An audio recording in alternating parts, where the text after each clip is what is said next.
Alternative investments, you say? You've come to the right place, my friends. Stick around.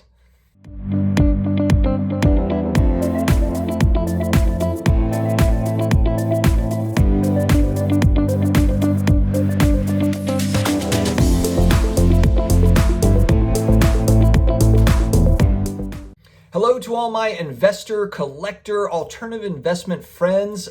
Thank you very much for joining me today. For all of my subscribers, thank you for joining. If you watch my other video, I've got two coming out right at the same time. I've got a sports cards one, and then I've got this one I'm really excited about. This is a kind of some research I've done on a platform that offers another kind of alternative investment that I wanted to cover. I think that I would be kind of doing my audience a disservice. You know, we're big on sports cards here, graded comic books, graded, all the collectible stuff. I also want to make sure that I'm tying in alternative investments as a whole. So whether it's what I'm going to be talking about today or digital assets, I know I talk about NBA Top Shot, cards, I want to talk about all of it. So thank you very much for joining. If you have not subscribed yet, please hit the subscribe button, karate chop the notification bell. Don't break your laptop or your phone or whatever, but stick around here, guys, because I come out with daily videos and we're going to keep this train going. We're almost to 8,000 subscribers and coming up to our 1 year mark. So thank you very much for joining today.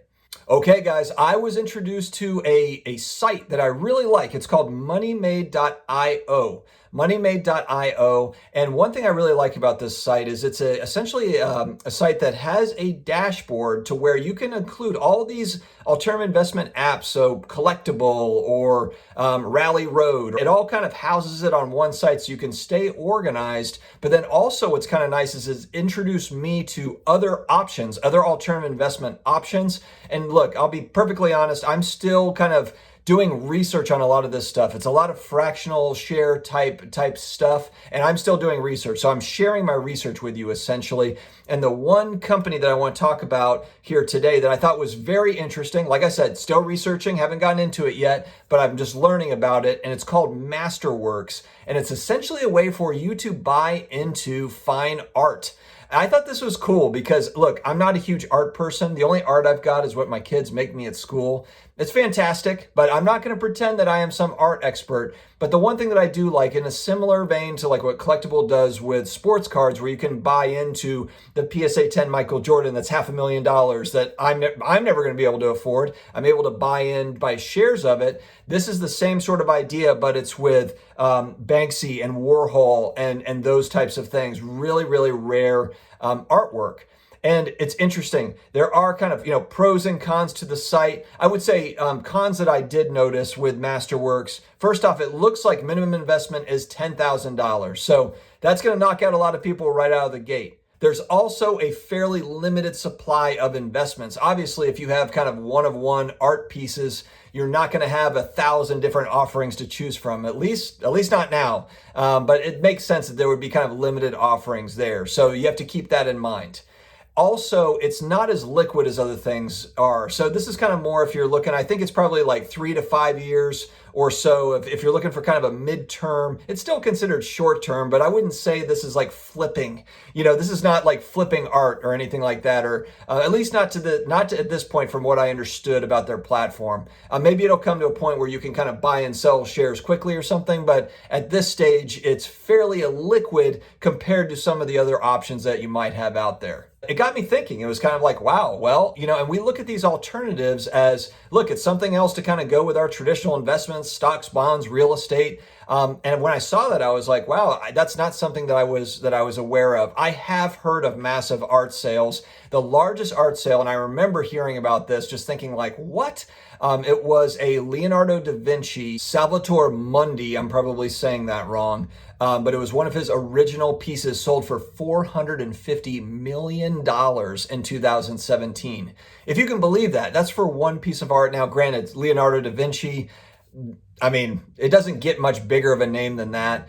Not that I'm a big art person, but I do have a deep respect for that sort of thing. My wife was born and raised in Florence, Italy. And so we have the statue David there when we go visit. It's cool. They have a lot of replicas and things of it, but they have the actual one that's there. There's a lot of amazing Renaissance art in Florence. And then of course, Rome is not too far away where you've got the Sistine Chapel. If you've never been to Italy, and I know we're in kind of a weird time where travel is very limited, but Rome is a special place, just between, the the history there, I mean, the Vatican, the Colosseum, the Sistine Chapel, it is mind-boggling. I would highly recommend it if you're thinking about traveling abroad. If you've never been overseas or over to Europe, Rome is a spot. Rome and Florence. Venice is also really cool. But they've got incredible artwork. And the Sistine Chapel is something that it takes your breath away. It really does when you think about it. So I have a deep respect for this sort of thing. But you know, it's just incredible. I guess the question is kind of, do these, you know, the Banksys and the Warhols, it's stuff that I will have to, I would have to continue to research. What does that look like over time? Because Picasso's didn't magically become, $100 million. Over time, it became more famous, and that's how it happened. So, and I think with this would be something where you would want to buy and hold for a period. If it's something where you just have kind of, extra funds and it's like, hey, we've got this extra money, let's throw it at some alternatives. And hey, this is cool. We can actually get in on Warhols. Then I could see how that could be exciting for an art person or someone that's just looking to diversify a little bit. I was doing some more research just in art in general, and I thought kind of a fun fact or a cool fact was Guinness World Records actually in 1962, so just think about how much stuff is appreciated since 62, they had valued the Mona Lisa, it's considered priceless, but from an insurability standpoint, to insure it, at $100 million in 1962, which equates to about $850 million in today's money with inflation and everything else. So, and who knows, maybe that's even higher in today's kind of hyperinflated, what would happen if that thing hit an auction block? So that's the type of stuff. It's exciting. I could see kind of some fun with that. People having a lot of fun with it. But again, I'm not, like I said, I don't have any money in the platform. I don't have any sort of ties with them or anything like that. I just thought it was an interesting alternative investment to share. MasterWorks is the name of the site.